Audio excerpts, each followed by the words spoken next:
what does a person need to know about how to get into next culture, or what is next culture? Like anything that you thought of? Well, I thought most importantly is this idea of community. It's like, how do we create community? Because community's been crucial throughout human history, and it's going to be crucial for whatever comes, no matter what comes. Everyone I know is longing for community. Here in the U.S., in the Bay Area, people say I'm surrounded by people and I'm lonely. I don't have people I can connect to or relate with, and I don't have my community. And so we look for a land-based community, but it's very complicated because land's so expensive. I was involved with a shamanic community that was looking for land for 10 years, and we couldn't, we didn't have enough money to buy a huge piece of property because it's so expensive here in the Bay Area, and people didn't want to move away. So there's this dilemma. We long for community and we hunger for it, but we can't find it. So I think the skills, whatever the skills are of learning and building community, are really crucial for whatever's next. Can you talk about some of those skills? Well, I think in my communities, I'm a member of many different communities. We build communication skills, how to talk with each other honestly, nonviolently. Planning skills are crucial. As we were talking about, the collaborative skills. How do we make decisions as a group?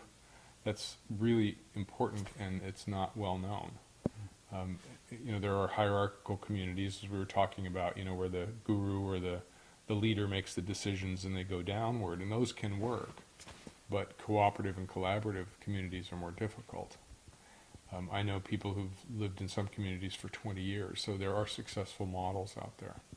So we need to go seek those communities and get them to teach us how to live well in community. Could you talk about initiation more? Talk about the importance of initiation, how it works, what's authentic initiation, what isn't, anything about initiation. First of all, I don't think I'm an expert, so you'll hear me speaking of it from what I know, not from what some authority place, because we looked at many different initiation types in the past when we were creating our own initiatory process, and each tribe had its own way of initiating. There were certain commonalities. First is the separation from the mother. Right, if you're going to initiate boys, and there's women initiations, girl initiations as well, but for boy to man initiations, you first have to separate them from what they know. And so in tribal communities, the uncles and the men would come and grab the child and pull them out of the arms of the mother, and the mother would make a big deal out of, oh no, don't take my child, don't take my child. And so to make it dramatic, this separation is the first step. And then the challenge is another step. What is the challenge? For our tribe, we created a customized challenge that was for each man. Each man had to find his own, where he needed work inside of himself. And then the challenge is customized to that particular man. So that's different than in the past, where every boy went through pretty much the same thing to become a man, to enter into the adult tribe. In the Jewish community, it's the bar mitzvah or the bat mitzvah that brings you into adulthood. And when I went through it at 13, I thought it was a bunch of hooey, because I knew I was still a kid. They didn't treat me any different. They didn't start treating me like an adult. In the Jewish tradition, you get to touch and read the Torah at 13. Well, today that's not a big deal, but in the ancient times it was. So I think each community has to have its own best practice to create that initiatory process. But so there's the separation, there's the challenge, and then there's the reintegration into the tribe, into the community. So for our tribe of men, we have this ceremony in which we take the men off. They do their challenge. The challenge is a 2 or 3 month process, not an overnight process. And then if they successfully complete their challenge, then they get initiated into the tribe. Now they become a tribesman. So they're integrated into this new entity called the tribe, and they have a new role called the tribesman. That's different than child to adult initiations, in which you are now an adult. You're now going to be treated differently. You're going to be seen differently. Your role is different. So many different kinds of initiation. Big traumatic events are initiations for a lot of people today. A car accident, an injury, a disease. Those are initiations of sort, because it takes you from your old life into a new life. When I was 26, I was shot and almost killed, and that was an initiation. So that was an initiation into awakening of a sort. I don't recommend that one, by the way. There are a lot better ways to awaken. Well, it's almost like if we don't get ourselves initiated consciously or intentionally in a formal way, then it's almost like the universe will knock us on the side of the head with something to at least give us a chance to get out of ego's grip and psychology's grip on our survival strategy. Yeah, absolutely. Yeah, life will initiate you. In fact, it's said that a man has 3 initiations in his life. One is initiation by men, another is initiation by the feminine, and the third is an initiation by life itself. Mm-hmm. And so what you're speaking of is life's initiations. The slap upside the head and say, "Hey, wake up." And that's, for me, that was what happened when bullets creased my skull. That was a big wake-up call. Just to kind of share something with you, we've been working on initiations that do something different with your assemblage points. Are you familiar with that term? I am. So in traditional initiations, indigenous initiations, the assemblage points during initiatory experiences were welded into the tribe and the traditions, so that a man knew what to do and a woman knew what to do and be at the right time in the right place. And then the authority came from the tribe, and that worked in a situation where conditions were meant, the culture was meant to not evolve, because you could duplicate what had already proved to work, and the culture could survive, the village could survive. Right. And in today's rapidly changing environments, that doesn't really work. That, in fact, the tribe is what's failing.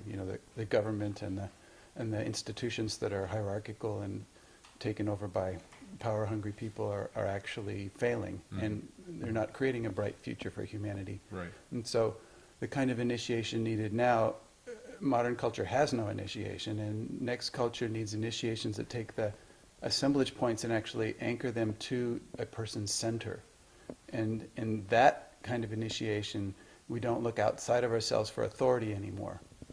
We also don't look outside of ourselves for somebody to blame when things don't go right, or when we feel powerless or something. That the power comes from where we are. That's from our own authority. So that I just wanted to share with you. We've been working in parallel with you, in developing initiations where people are initiated into radical responsibility or unconditional responsibility, and that's actually a longer series of initiations to be able to stand there and do that.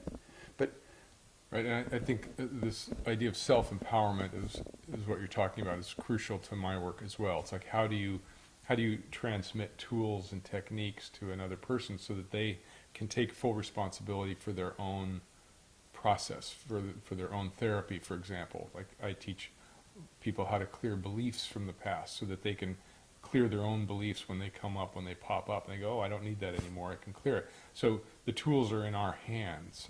We don't need an authority, but it helps to have a mentor. It helps to have someone who is there to support you in your process. And so I don't want to take that away from people, because even in our tribe, we're getting men to do their challenge themselves, but they have the support of their tribesmen. So when we teach men how to take responsibility, we're getting them tapped into their higher principles and virtues. That's another crucial principle. It's like, as long as there's ancient knowledge about what makes a good life. Aristotle was examining this 2,000 years ago, and he said the virtues are those things that, when you practice, produce happiness in yourself and others and your community. So that's the definition of a virtue. So as long as the virtues are focused on, as this is my behavioral practice, this is how to create happiness in myself and others, then you can tap into self-responsibility. Without that historical understanding, or without that philosophical base, then you could create individuals who say, hey, I'm in charge, I can do anything I want. And then they're actually going against the community, because they're not, there's nothing holding the community together as a principle of behavior. So that's my only concern, is as long as there's a connection to the higher principles, the higher standards, and the virtues. The virtues are soul-based expressions. So then you're good to go. Then we can't. Then if you're operating in your virtues and I'm operating in my virtues, we're going to create something good together. The necessity and the importance of a skilled facilitator or navigator during those initiatory processes, you're going in, you're touched on that direction. We've been finding how difficult it is for people to actually sort of recover their courage or their initiative to behave in a way that is not defined by a narrow normal of acceptance, and thinking that this could be left over from the 700 years of Catholic inquisitions in the European culture, that people were, the ones who survived were the people who could pretend to be normal and taught their children to be normal, and we're the descendants of those people. So it's a deep unconscious need for us to be kind of accepted and normal, rather than delivering the talents that we have that are so needed right now to help people make these transitions. Well, I agree with you, and I see it going even deeper than that, because, for example, camouflage is used throughout the animal kingdom. So if you can hide and you blend into your environment, you're safe. And if you stand out, if you have a big red breast, or if you have very colorful feathers, you're easier to see and easier to eat. So the desire to hide and to be safe is really biological. It's not just 700, it's 700,000 years or 7 million years of evolution that have encouraged social animals to group together, behave the same way, and protect each other. Because if you're in a monkey troop and you get pushed out and you don't belong anymore, you're dead meat, right? So our need to belong is a biological drive. And so our belief system is set up so that we absorb the beliefs of those around us and start acting like they do. You see mom and dad as the god and goddess that gave you birth, that created you. So you want to be like them, so you naturally start acting like them. So the biological drives are at the core, and then on top of that you get your socialized drives to be like everybody else and belong, and then on top of that you get the programming of whatever culture you're in, and then on top of that you have your historical lineage and the family beliefs. So there's plenty of layers of beliefs to work on if you're going to clear yourself, if you want to actually be a brave warrior of the heart. As you said, courage is of the heart, right? So it takes a lot of work to clear all those layers so that you can become independent.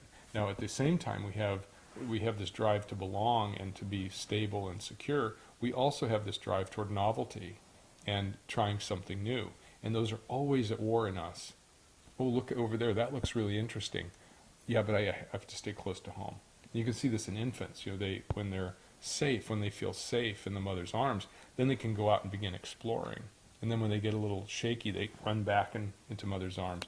And there's this natural movement of separation and oneness, and separation and oneness. And with a child who's really secure, that separation enables them to go further out into the exploration, as long as there's a safe home to come back to. So that's how I see it, as a much deeper biological system.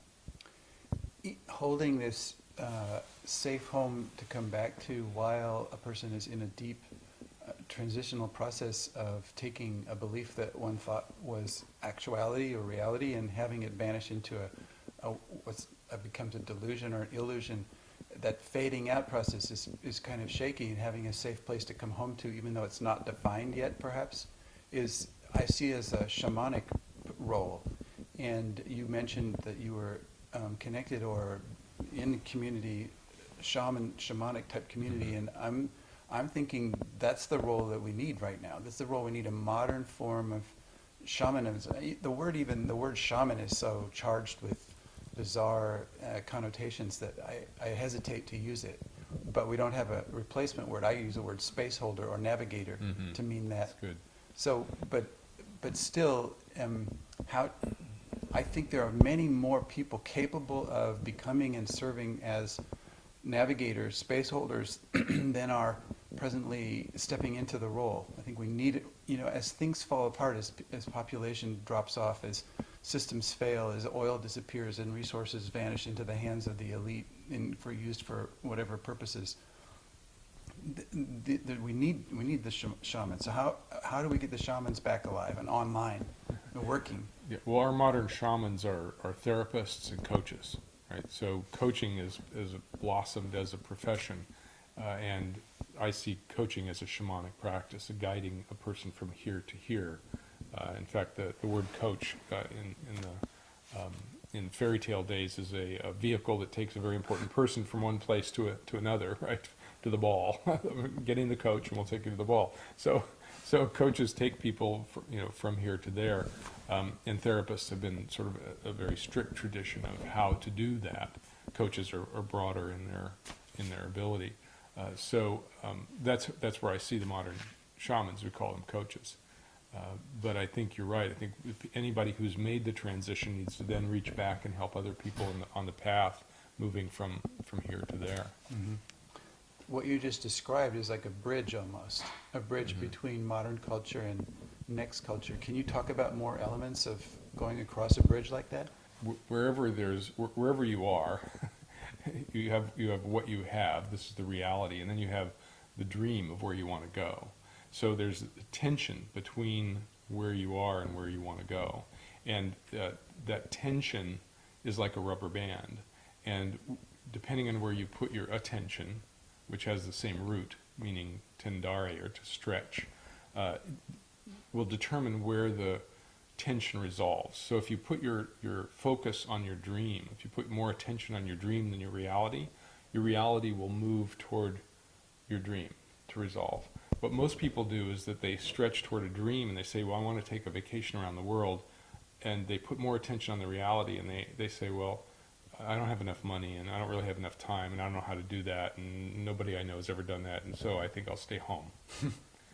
So in order to have in order to have more of what you want, to bridge that gap, you have to put more attention on the dream. Well, I could create the time, and I could save some money, and I could find out how, and I could find a companion who would want to go with me. Now I can go.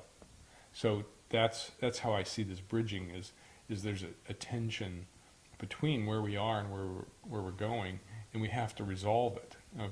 If we put more of our attention on our reality, the way things look pretty screwed up in the political realm, and they look pretty screwed up in the economic realm, but it's a nice day. So where are we going to put our attention? Well, what are we working toward? How are we going to help each other get there? So we need each other. As we said before, it's like everything is co-creation. We have to co-create with others, and depends on what your particular creation is. Sometimes it's one other person. It's me and you going and creating something together. Sometimes it's a small group, and maybe a big group, and maybe a community. If the community is going, so you need to know where you are, you need to know where you're going, and then the bridges are natural. You can see, okay, we need these steps to get there. And then there's expertise. Everybody has expertise to offer, because we've all done that. We've all gone from here to there. We know how to, some of the steps. So, but when you're climbing a mountain, you want Sherpas. You want people who know what the hell they're doing. Right? You don't want to go with a bunch of amateurs. So, we're raised in a culture, modern culture is a culture of convenience, of comfort, of ease, and we're trained that's kind of a highest priority. And we actually make a lot of our decisions based on, is this easy way? Mm-hmm. Is it comfortable? Am I comfortable? So you just mentioned holding two things in the same place at the same time, which is very uncomfortable. One, you're holding your current assessment of reality, how things are right now. And then the second thing you're holding at the same time is this vision of what's possible, of next culture, of something sustainable for humanity on Earth.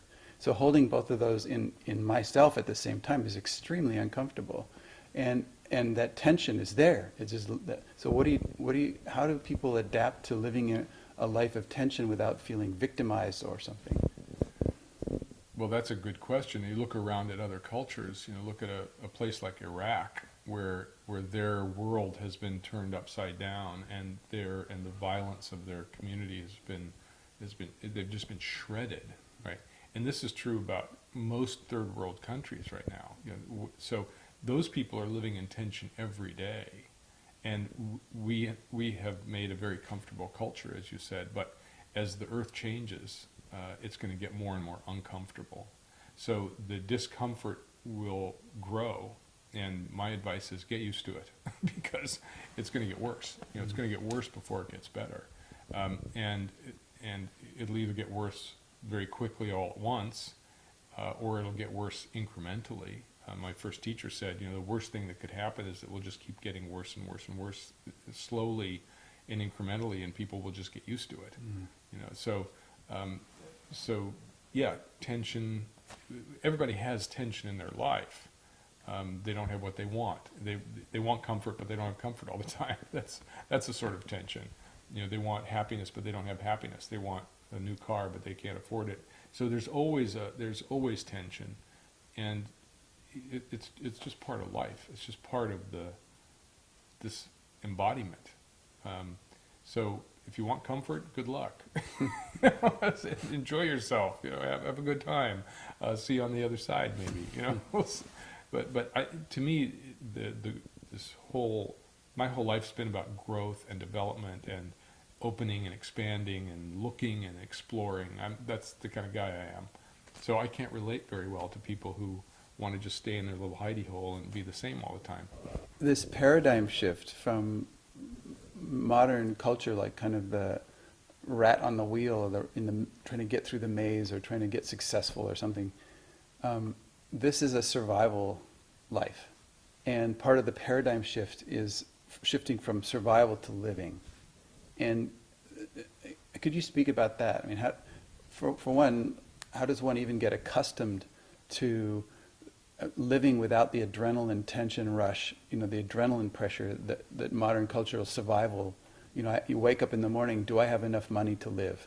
That starts how you start the day. How do you actually live versus surviving? Good question.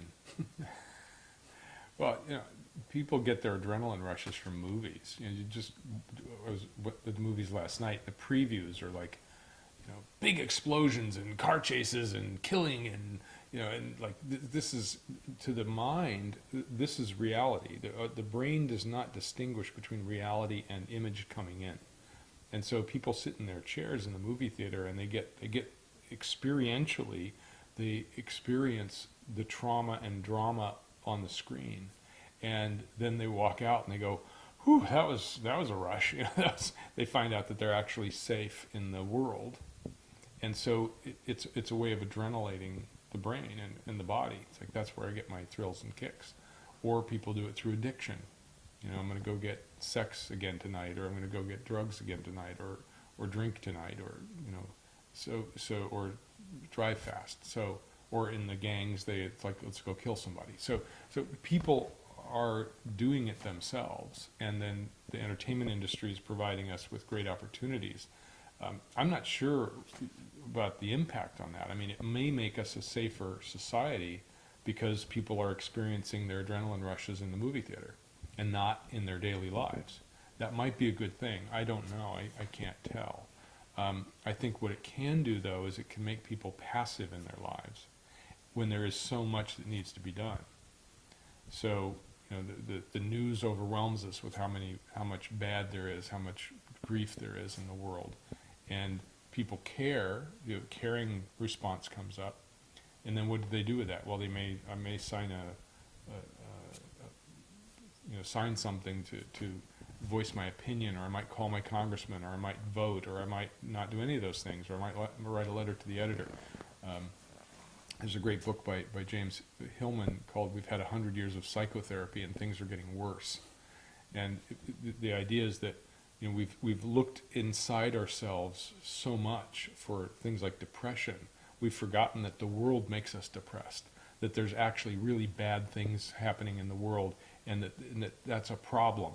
And in the old days, you would go and do something about that problem. You'd go fix it. You'd go find a way, find a solution. Today we look inside our belly buttons and we go, gee, I'm feeling a lot of grief and depression. Maybe I'll take a pill, instead of activism as the, as the solution to the problem. So I think it is a societal difficulty that we're wrestling with. We're finding that the modern culture, people are trained to be numb. We're trained to be numb. If I ask you, how are you, and you say fine, what you really mean is numb. So the best answer is not that you're angry or sad or scared, or you're going to change something because of what you feel. It's that I'm fine, and that means you're numb. And so what we're finding is part of the steps across the bridge to next culture has to do with lowering your numbness bar, lowering the level at which you find something intense. So right now, like you said, we have to go to the movies and it has to be 90% intense before we even feel it. Mm-hmm. And so what we're talking about is we're actually experiencing lowering the numbness bar so you can feel 3% scared and do something. Yeah. 3% angry and make a boundary. Mm-hmm. And this thing about lowering the numbness bar, then drinking a glass of water is extremely intense experience. And that has a different relation to life then, rather than walking around numbed out from modern cultural stresses and that like that. Well, I like to say that when a man says I'm fine, he actually means the acronym FINE: fucked up, insecure, nervous, and exhausted. So I'm fine. Yeah, okay, got it. I know what you mean. So there's a couple reasons for the numbness. First of all, men are trained to not feel. It's big boys don't cry. There's no crying in baseball. There's a training that's taken place over thousands of years, starting with when the world was dangerous and boys had to become soldiers very early on, and they had to go out and defend. They had to learn how to kill, and if they felt too much, they might not kill, and they might not make the village safe. So the training of men to not feel is a long-standing training. And we do it the same thing. We put kids out and have them bang into each other in football and ignore the pain. Don't feel pain. Don't allow pain to stop you. So we have to counter that training that's been going on for thousands of years. And then we also live in an overwhelming sensory environment. There's messages coming in from everywhere, and you have to build up your walls to not be overwhelmed. Because overwhelm is one of those feelings we don't want to feel. And then there's the biological drive of, like, if your limbic system goes off into a fire alarm, you're not very capable of functioning wherever you are. You're just like, I got to get out of here. So all of, again, historical and social and biological drives driving this numbness issue. It's like, the reticular activating formation in the brain is a filter. It filters what gets in and what doesn't, what gets up to the conscious level. So what you're talking about is actually lowering the threshold of the reticular activating formation in the brain so that more information gets through. But then you have to be able to handle it. How can I feel anger without hitting someone? Can I experience? So this emotional training is very important, especially for men. I think women sort of live in emotions more than men. They're naturally more emotional. They're naturally feeling, and they have all their feelings at once. We have sort of one at a time. Part of my training for men is to get them in touch with the sensations, the body sensations, because I don't know what anxiety is, but I can feel when my chest is vibrating. I don't know what grief is, but I can feel heaviness in my physical body, like I'm falling into the earth. So for men, we need to get in touch with what is a sensation, what's going on sensorially in my body, and take the emotional words and kind of put them to the side, because we don't really understand those words. But we can get in touch with the physical body sensations that appear whenever there is an emotion. And emotion, of course, means movement. So emotions want to move in us. If you feel something fully, it will move and disappear or change. If you suppress it in one of the thousands of ways we can suppress, then it'll stay there, and the pressure will be there, and then we have to push down harder and become more numb so that we don't feel those things that might come up. So a lot of the initiatory work is inner navigating. It's learning to How low is the numbness bar? What percentage am I feeling in the intensity of fear? What percentage is the intensity of anger? Like, these are inner sensations that are easy to learn, but we haven't learned them. So Right. initiating into adulthood requires a responsible, conscious inner navigating to know what the resources are we have for taking action, like you said, and directing that action Right. consciously. Right. And the other thing that I find in my work with beliefs is that to an infant, those feelings are overwhelming. They're too big. And so the child has a strategy for shutting down, either holding in or holding back or holding up. There's a lot of different strategies. You can see it in infants. Because whatever, if there's violence around them or big trauma around them, they have to find a way to deal with it, and the feelings are too big. Sometimes the light is too big, and so they have to shut down their light. And so there's a retraining that the adult can handle bigger feelings than the child. So we have to do some inner child work also and protect the child from those big feelings so that the adult can feel them. Because we as adults do have a bigger capacity than we did as a little baby. So there's some retraining that occurs to allow the adult to feel and to still protect the inner child who doesn't want to feel them because they're overwhelming. Earlier you spoke about one of the initiations being the initiation by woman of men. Could you talk about that? Sure. Mostly we see it in the sexuality. That's where it first appears, is, a woman can bring a man into the mystery through sexuality and sensuality. It doesn't have to happen through sexuality. A good initiation for a young man is to actually experience what is a woman, what is femininity, what is my own inner feminine, right? So in our culture, sexuality is both suppressed and elevated, so we have this dynamic tension. It's like it's everywhere around us, but you're not supposed to have it. You're not supposed to talk about it. You're not supposed to do it. So there's all this secret, kind of urges, and young men are very confused about sex. And now pornography is everywhere available 24 hours for free, so that's also, our brains aren't designed for that. So the initiation of the feminine is actually the feminine nature. It's like finding out that there is a mother God, not just a father God, for example. My good friend Anadea Judith says, a religion without a goddess is halfway to atheism. So it's being initiated into the mother goddess sense of the earth is our mother. She's holding us. She's feeding us. The feminine that comes through women and actually opens us up to those mysteries of feelings and emotions and the wildness that can come through the feminine that we're not initiated into initially. It's like it's different. It's a different thing for men. The men don't do that sort of thing. So that's what the initiation is to understand that we actually can tap into our own inner feminine, and we can do it through the goddess, through the external woman as well. I'm just thinking how media and the whole image from the patriarchy of what a man is, for example, and what life is for a man, for example, is so strong and for so many years. And how do we get role models? Where do I get an image of what a man is besides, Sylvester Stallone, whatever? Yeah. Yeah, we've got some pretty pathetic images for what manliness is, don't we? Yeah, but so where do we get some role models? Well, I recommend to every man to go through an initiation process like the Mankind Project, like the Tribe of Men.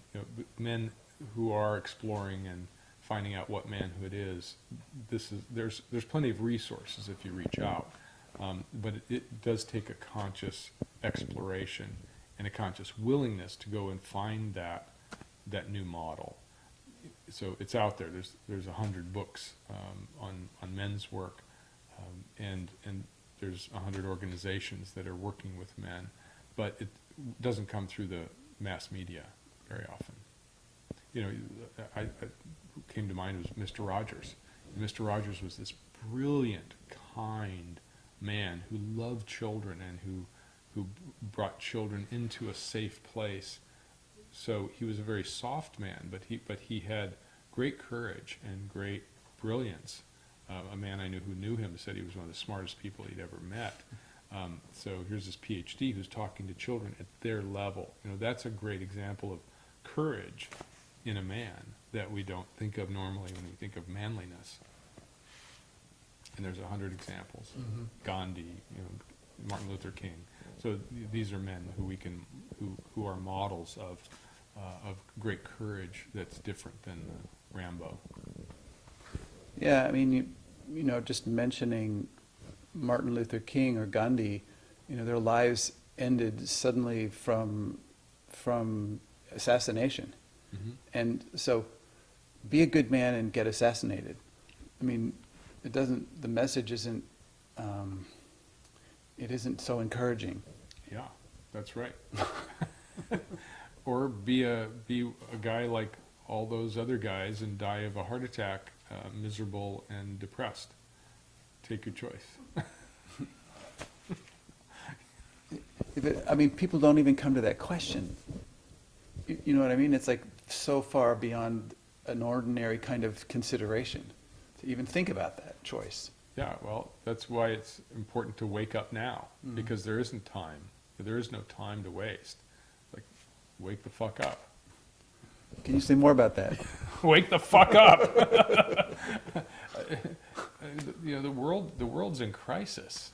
Our culture's in crisis. Whether it's Europe or the U.S., it's like we're in crisis, and there is no time. It's like the crisis is happening, and the powers that are in power only want more power, and more wealth, and they are getting it, and they are in charge, and it's going to take a revolution. It's going to take people standing up and going, I'm sick and tired of this. I'm not going to stand for it anymore, and it's not okay with me. And I will put my life on the line in order to wake up myself, to wake up my compadres and compatriots and comrades and relatives, and I'll do whatever it takes. That's how we're going to change the world. It's not by sitting around thinking about it. So, but, you know, basically I wait around for somebody to show up and say the revolution has started, you know, and then I'll see, well, does it look safe enough or comfortable enough, you know, and can I come home for my TV dinner and my soap opera on the TV? But it's like, you know, we're talking about bootstrapping a system where the bootstraps have been cut off, or... Right. The Occupy movement was suppressed and broken up consciously by the government. So it was a big threat, and it got shut down. It didn't fall apart on its own. It was consciously shut down by a coordinated system of police agencies and the federal government. And it'll happen again and again and again. But there are successful revolutions around the world that where the people rise up and say, I'm no more. Now, we live in a pretty cushy culture, and we haven't had a revolution. Thomas Jefferson said, we probably need a revolution about every 20 years, and we're way overdue. So, and now the Occupy movement has morphed into organizations like InterOccupy, and for example, they're working on mortgage fraud and foreclosures on the East Coast, and they're using the infrastructure that they built to continue to do sort of underground revolutionary work. But you're right, it's hard to get Americans to stand up and get outside and walk down the street and say, that's it. What's it going to take? I don't know. It's going to have to get worse before it gets better. Daniel Quinn is this author of Ishmael book, and he, in another book, he spoke about that something better than civilization is waiting for us. I want to ask you a question. Are you willing to regard yourself as being a member of a different culture? I'm about as different as they come. I used to be different, now I'm the same. Well, I have a vision of a society that lives in peace, where every child is nurtured to become their best self, their individual light shining in the world. I do have a vision of children growing up feeling safe in their environment and being able to play outside and support each other, and teachers who are paid as well as politicians, and politicians who serve the people rather than themselves. So my vision's not singular. A lot of people have this vision, and I think there's actually something about memory. It's like we have to remember our way back into the future. We have to remember that there was a time when things worked, and there was a time when people respected and honored each other, and there were idyllic civilizations. Now there's historians who question whether that was true, whether we just have this imagination of a great civilization. But whether it was Atlantis or whether it was on another planet, I mean, we are all made of the same star stuff. So somewhere there's cultural memory of a civilization that works, and that works for the benefit of everyone. And there's a lot of desire on people's parts to live in that kind of culture, to live in a place that's sane. I mean, we live in an insane culture that doesn't make any sense most of the time. So whether it's cultural or cellular memory or karmic memory, we know that it's possible. We know that there is a place somewhere out there where people live in peace and love and support and growth and idyllic conditions. As idyllic as possible, given that we're human. There's always going to be issues, but they could be this big instead of this big. So yes, I am of that culture. I see that culture as possible. I look around me and I say, this is nuts. We are so far away from that culture. Violence is instead of peace is the main thing, and consumerism and materialism instead of spirituality, and religions that suppress instead of express people's uniqueness. So, the last 10,000 years have been kind of getting worse and worse, and there is a way to get better and better. We have to do it in small pockets. We have to do it in our communities. We have to build that thing we're talking about, build something better, and people will naturally go there. We have to. That's our job, is to create that culture, talk about it, communicate about it, exchange about it, experiment, find different ways of trying it out in pieces until we can come together to create it. Would you say that we're doing that right now? You and I are doing it by having this dialogue. All the people that are watching this film are getting inspired in some way to do it in their way. And it may be a small way. It may be having better communication with your partner. It might be getting together with friends and having a conversation about civilization. It could be anything. But we have to start. We have to experiment. We have to do it. And we're all doing our best. What it's going to look like, I have no idea. I don't have a clue. But we have to work on it anyway. Well, so how long after this conversation are you going to hold and live in this culture? Well, I live in it every day. My whole job, all my work is dedicated toward helping people heal the past, create new possibilities for the future, open up what could be, clear their past so that they can create a new future. That's my work every day. So corporations are hard to change as organizations, and they don't have a soul like a human being, so they don't have a natural death that will let them know what's important to them as a being. So corporations are soulless by nature and by design. So we have to get to the souls of the people that are inside them. And a CEO faces his own initiation when he has a heart attack at the age of 50. I just heard Ariana Huffington, who fell down and cracked her face open because she was under so much stress, and she said, no more. I'm not going to allow my people in my organization to be that stressed so that they hurt themselves.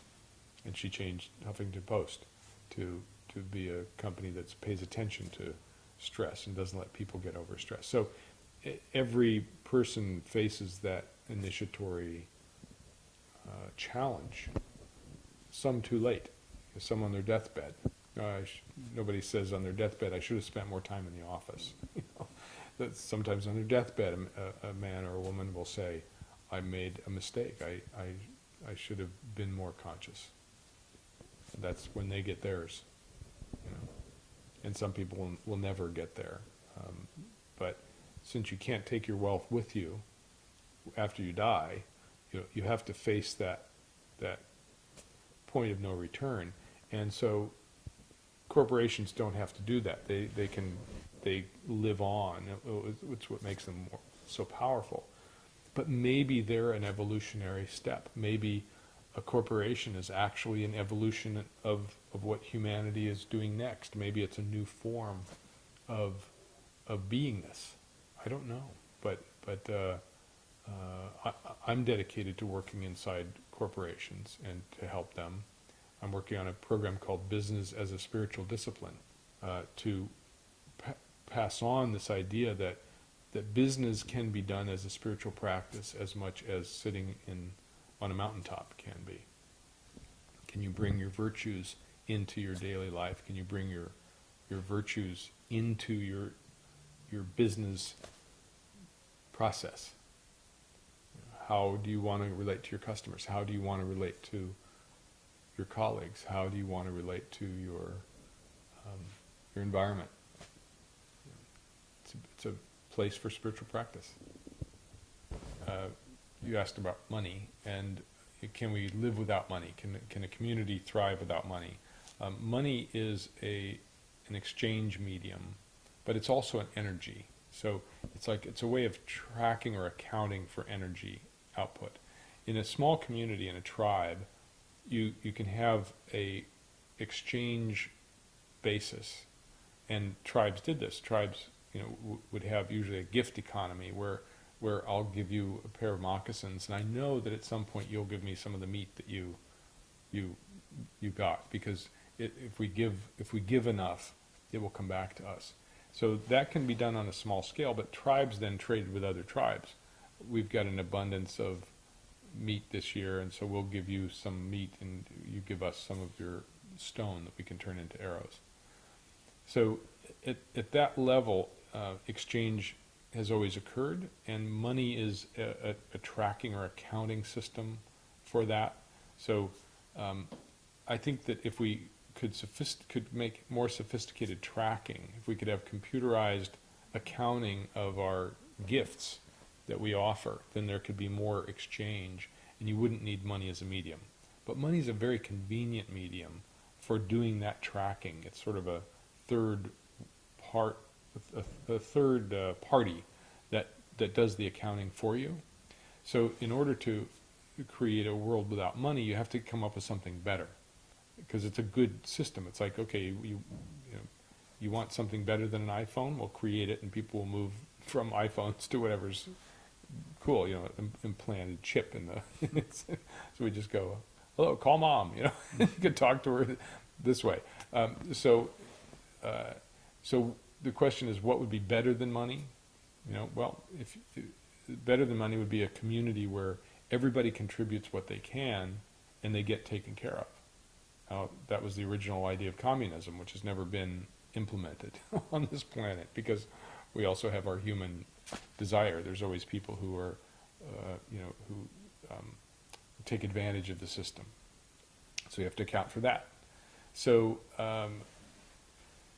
in the currency arena, there's people who say we don't need one currency, we need 1,000 currencies, because there's different mediums of exchange that would be valuable for food items, or for machinery, or for labor, or for other kinds of exchange. So there need to be 1,000 experiments of different methods of exchange in order to get through this idea of, like, we have money now, can we get away from money?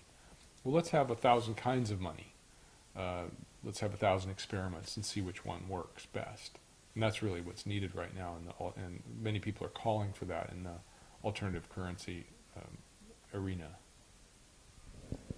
Can you just talk for a minute about people turning on their experimenter, the inner experimenter, something like that, the one who is willing to take risks and do experiments at all?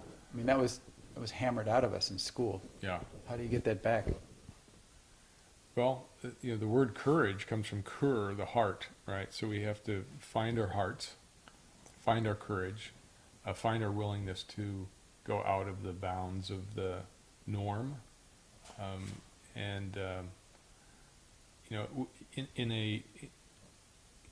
a dramatic or traumatic experience, war, for example, or famine, people get creative. Invention is what's the old phrase? Something of the mother of invention. Necessity. Necessity. There it is. Necessity is the mother of invention. So, as things get worse, as problems occur, people will get inventive. Now, we don't have to wait till they're worse. We can look around and go, "It's worse already. It's enough worse. It's enough bad that let's get creative." And people are doing this, so we don't have to force them to do it. The human spirit is naturally creative, and will thrive in almost any condition. So, we either wait and see what comes up, or we kick each other in the butt and say, "Hey, get going, get creative there." You're a brilliant being. Invent something better than this. So that goes on naturally. Now, what we've done is we've put it into business, and business is the inventive machinery now. But we can get creative with our social structures and our communication styles and our bodies and our art forms. Art is another place where people have been creative. So let's just mix it up. Let's all become artists of life. Could you just kind of give one last thing to the viewer, somebody who's watching this film and they're just thinking about their own life? They're looking at what they face every day, and how are they going to get themselves initiated? How do they get themselves awake? How do they get themselves moving over the bridge towards next culture? First, welcome here to this moment where you're seeing or hearing something maybe for the first time, and maybe it's the 100th time. And whatever time it is for you, there is a way for you to change your life and to find your own self. We have to take care of ourselves first. You have to get filled up first. You have to heal yourself first. And then when you get yourself healed, then you can fill up with new information and new possibilities, and then you can find others who are similarly inclined, people who are also searching and who want to connect, because we all want to connect, and we all want to connect at these levels where we say, "Oh, are you looking too? Are you an explorer too? So am I. Maybe we can find something together." So begin linking up, connecting up with other people of like mind, and then get together and talk about it and find out what's possible. Open new possibilities. Every step you take is the right step because it's right for you. And every person you connect with is going to be a link in a network that will help move the world forward. And look at what you want. Find out what you want. What you want is what everybody wants. What you want is a better world, more peaceful world, more love, more connection, more fun, more play. And you can have that. You can create that. Just take a step and another step and another step and another step. And we'll get there together. Thank you. Clinton Callahan with Next Culture News, talking to Goodman here in San Rafael, California. Thank you.